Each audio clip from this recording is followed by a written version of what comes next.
Hello and welcome back to my channel. I have a fun little DIY to share with you today. This idea came to me and I thought, let's see how easy we can make this. And you can pretty much, I'm pretty positive you can get all of your supplies at the dollar store, like the Dollar Tree, unless they're out of it or, don't have it. Walmart is another great place, and your thrift stores. So when I share these projects, I like to show, like, these are the things. Go through the craft section at your thrift stores. When I share my thrift hauls, I always go through the craft section because you never know what you're gonna find. And these are some staples to always pick up because some of them, like styrofoam balls anymore, they're not that cheap. So I ran to Walmart so I could do this project, and I got 6 of them. I wanna say for $5.47. Don't quote me on that because that could change. So if you find a bag of styrofoam balls at a yard sale, an estate sale, a thrift store for 99 cents or something, grab them because you can use them for so many things. So besides styrofoam balls, you can get them in, different sizes. I just got a bag of, let's see what size mine are. Number 3, it says number 3 ball. So I don't know if that means 6-piece, 2.8 inches. So like a 3-inch styrofoam ball. And then I also grabbed, I know I have a bag of these because I know I picked them up at the thrift store and I cannot find them. I think they're out in the garage somewhere. But these were like $2 at Walmart. And these are 3/8 in diameter. But then I also got another bag that had different sizes. And that's the one I used for this. So it doesn't matter. You could use sticks from your yard, but that might be a little harder. I was talking to Matt about it. Could we use just sticks from the yard? And he said that might be a little harder when you're drilling your holes. So I'll get to this. What we are making are tabletop ghosts. So easy peasy. These would be cute on a mantle, cute on a table if you're having a little Halloween party. And I just think they're fun. I really told Matt I'm missing, decorating for Halloween for the kids and stuff. So we're just going for it. So anyway, so what you'll need, and again, you can find something like a wood base at your dollar stores, again, at your thrift stores, but you need some kind of base that's gonna hold this up. And it's not heavy. Like the heaviest thing would be your dowel, but you're sticking it down in there. So I know they have wood blocks and things at the dollar store. So we, of course, had this random, it was a longer piece, and I had Matt, I said, I'm gonna make 5. So he just cut them down just to be like little stands. And then what you'll need to do is take your dowel and measure it. This one's obviously not the big one. And then drill a hole in them. And I did mine a little bit different sizes, so they're kind of be staggered. So the way to do that is you can either cut your dowels, or you could, if you've got a thicker thing like this, you can drill down further and not so far, to make the heights different. So there's a couple of tips for doing that. So, other than that, you will need some gauze. And I'm gonna share this with you, some black paint. That's what I'm using. You could use any color paint for your dowels and your base. If this is optional, you could use some ribbon or some like baker's twine, but I like it without it. So I'll show you what I mean when I get there. I like to use this little drying tool because I have no patience waiting for anything to dry. And then you'll need obviously a paintbrush, and that's it. Okay, let's just get into it. So first thing you're going to do is turn the camera down so you guys can kind of see what I'm doing here. I was gonna grab an old rag and I didn't. So I'm just using my Dixie Belle all-in-one paint because I always have this on hand. You can just use black craft paint. And I'm not covering this. I'm just doing one coat. So whatever that gets me, that's what I'm doing. And so, I just wanted to cover this and paint it black just so it kind of, fades away. And it's not this, this doesn't look really cute with the live or the cut edge. And so the black paint will just make this go away. You guys will have to tell me in the comments, do you decorate for Halloween? I see some fun. We used to go all out for Halloween.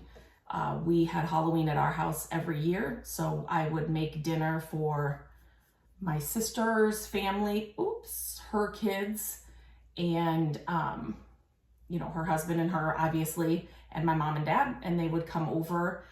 We would eat dinner, and then we would head out and go trick-or-treating around our neighborhood. And then my mom and dad would usually stay. They would hand out candy at our house for a little bit, but then my parents have never been late people at all. So that, I mean, by the time we got back from trick-or-treating, they were already gone. So yes. Those, we still talk about the memories when, oh my gosh. Yeah, just fun times, and I miss those times.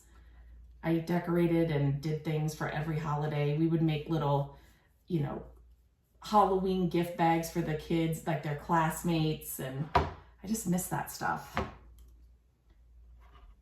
Okay, so basically I'm just covering all the edges, or all the sides, and trying not to make a mess.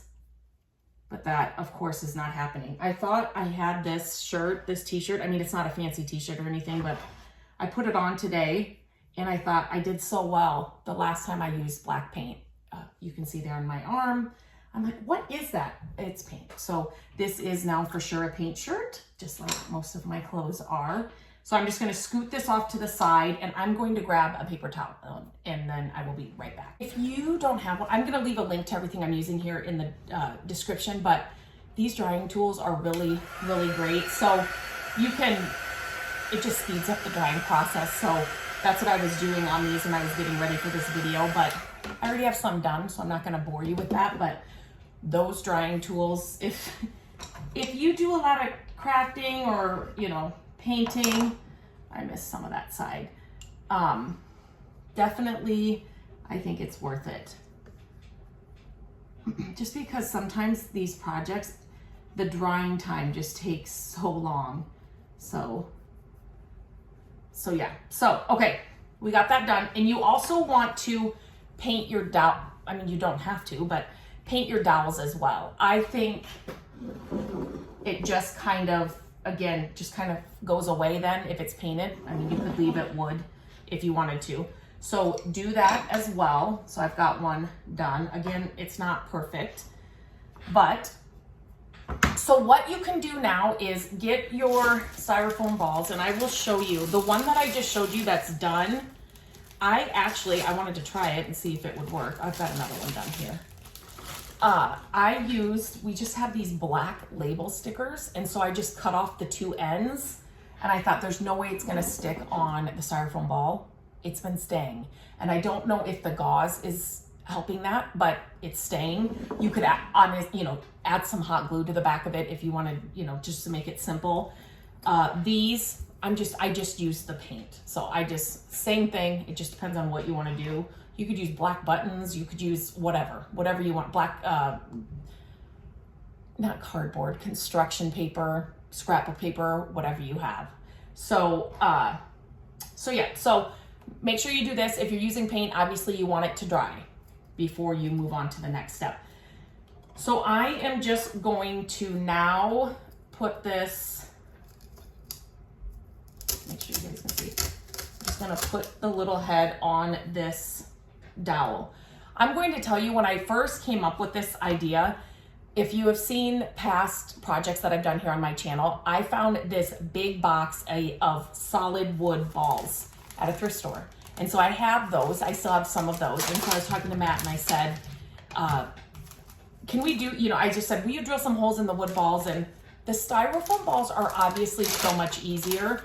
If you have, wood balls on hand, you could definitely do this with them. It's just going to be a little bit more work.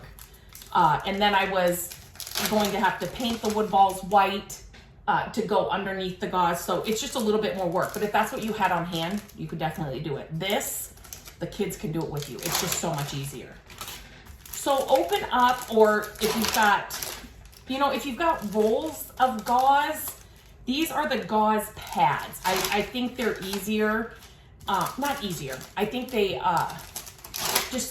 they look more like the Ghost You know, the little strips or something might be harder and it's gonna take a lot more, but again, you can use whatever you want. So I'm gonna show you. This stuff is actually amazing because it looks just like a ghost. When you are opening up the gauze pad, it's like triple. When you start opening it and like, you know, trying to get, you start getting holes in it and it starts kind of, you know, tearing away at the sides. I mean, it just looks like, so then this is what I kind of do. I just get the ends kind of, you know, all kind of torn up. If there's a hole in the middle of it, I don't care because I'm gonna layer this. But do you see what I mean? The more you work with it, it's just kind of not so perfect. And then you're just going to lay it over the head of the ghost. And then I just kind of pull down a little bit. So do you see that? Just kind of pull down. And you'll get a bunch of these. In the end, you'll just cut them off. I mean, if they're really too long, and you may like them. So I'll just kind of show you. See, as I'm trying to pull it apart, does this in like no time. This would be really cute to do. You could tea stain the gauze too to, you know, make it look more antique. Why can't I find the edge of this one? Here we go. To make it like an antique ghost. You could use cheesecloth for this if you've got some of that lying around. You could, I thought about, but I didn't have any, so I didn't do it. If you've got white fabric, or even, it doesn't even have to be white, like if it was not really off-white, but like a gray white kind of, you could put that as your first layer and then lay the gauze over it, just to kind of give it a few more layers, a little bit more dimension where the gauze is just more. But this works so perfectly. And the more imperfections and holes, like the better. And obviously, I want to say, I'll use all of these. You can do as many layers as you want, but this would be, I mean, if you're a teacher, you do daycare. I did daycare in my home for years. Before that, I worked with kids. I was a director of a preschool and a daycare. I started my own babysitting club at age 11 and babysat and nannied and stayed over with kids from then until all the way through college. So these projects that are, I always love to find, you know, some projects aren't going to be like that, but these kinds of projects where the kids can actually make it and the parents are going to actually use it and like put it up every year, or, you know, I think that's super fun. It would be, I don't know, I would think you could do this. You could even, like, I'm thinking, you could probably, like a food coloring or something, you could make these even colorful ghosts, you know, like a pink ghost and a green ghost, and that would be kind of fun too if the kids, oh, and if it gets caught on your ring, even better. But yeah, so this is definitely something, I mean, you would have to have the drilling done and stuff for the kids, but they can do the painting, they can put the dowel in the wood base. If you're a grandparent looking for, you know, something to do with the kids, when they're over, the grandkids, this would be something fun to do. Okay. I won't finish this. I won't, you get the point. I won't bore you anymore, but I mean, you can kind of too, I learned that you can kind of lay them, you know, it doesn't have to be perfectly here. If you kind of went to the side a little bit, and then if you wanted it, you know, a little bit longer on this side, but I think these are so cute. But, so now I'd probably want to even that out. So I'm going to do it here quick. Sorry, you guys. But you know, if you wanted it longer in the back, then you can kind of put it a little bit more longer in the back. And the gauze is really, and it doesn't move. It's not like you need the styrofoam, which would be better than the wood balls. The wood balls, you might have to use a little bit of glue, but the styrofoam kind of just keeps it in place, which is pretty awesome. Look at that. Oh, I think they're so cute and so simple. Like, this is Dollar Tree, dollar store supplies, really. I mean, you can go to Walmart and get them or whatever. But so from here, let me close my paint so I do not spill that. So from here is where you can, if you wanted to add, do I have it? So I just cut this a little black bow. out of black velvet ribbon if you wanted to add like a little, make it a little girl ghost, or you could definitely do that. If you like, I'm just going to use this baker's twine because that's what I have ready. You could add like a bow around the neck, but I'm going to show you. You could have the ghost be like this. I'm going to kind of, if you like that look as well. So then you could definitely just tie this off and you could have the ghost look like that. But I just really loved the way that they're just, I don't know, I just think these are so fun. Just like this, just like a ghost would be. And like I said, I'm doing them in different heights. And then here at the end, if they get really straggly, I mean, you're gonna have these that'll just pull off. But I had a couple on here where I was actually cutting the gauze a little bit too, just to kind of trim it. I don't want it to look perfect, but you just gotta trim them, and then they're good to go. His little head is turned this way. I have some velvet. I was gonna do a ribbon on that one to show you guys, but yeah, aren't these fun? So I have 3 more to make. Always do these kinds of things in odd numbers. If you're decorating, not even just for Halloween, but decorating alone, odd numbers are the best. So you could do these in 3 or 5. I had Matt cut me 5 and I have enough supplies to do 5. So that's what I'm gonna do, but I'll show them too when I get them all done, and I'll put them on the mantle. But I just had to share this with you. I thought this was a fun project, something easy to do. And they're actually cute. Like, I would have these on my mantle, and but also too something to do with the kids as well. So let me know if you liked this project. If you did share this video, make sure you hit the subscribe button. I am launching new videos, new projects every week, so make sure you subscribe so you don't miss any. If you click on the bell, you will be notified when any of the new videos are launched, so you can do that as well. But I appreciate you sharing the videos. Let me know what you think. And if you try this, share a photo like on Instagram and tag me at My Creative Day so I can see them. But super fun, super simple. You can make them, get just the wood blocks at your dollar store. But yeah,